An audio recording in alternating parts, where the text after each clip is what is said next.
Gabriel Attal, ce bâton dans les roues que lui ont mis Elisabeth Borne et Emmanuel Macron.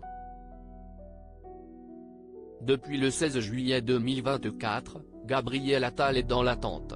En effet, il s'agit de la date où il a présenté sa démission de son poste de Premier ministre à Emmanuel Macron, après avoir été élu plus jeune pensionnaire de Matignon.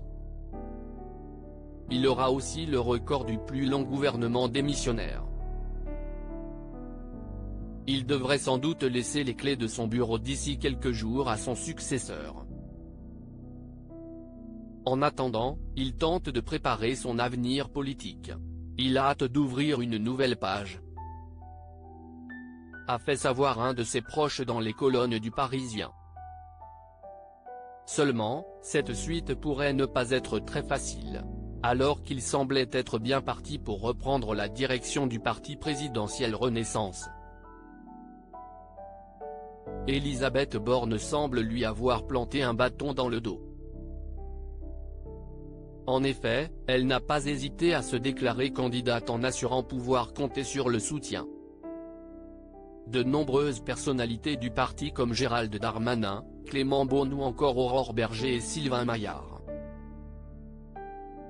Un des projets de Gabriel Attal semble tomber à l'eau.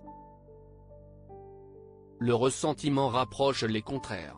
Le parti n'est pas un lot de consolation pour déçus des élections internes, ont répliqué certains proches du Premier ministre démissionnaire. D'ailleurs, pour eux il est clair que la stratégie de mettre Elisabeth Borne candidate à ce poste a été faite pour couper l'herbe sous le pied de Gabriel Attal.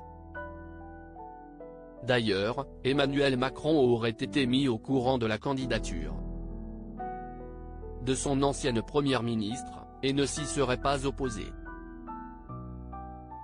Signe qu'il soutient lui aussi Elisabeth Borne et non pas Gabriel Attal. En attendant de dévoiler exactement ses projets futurs, Gabriel Attal semble se concentrer sur deux possibilités.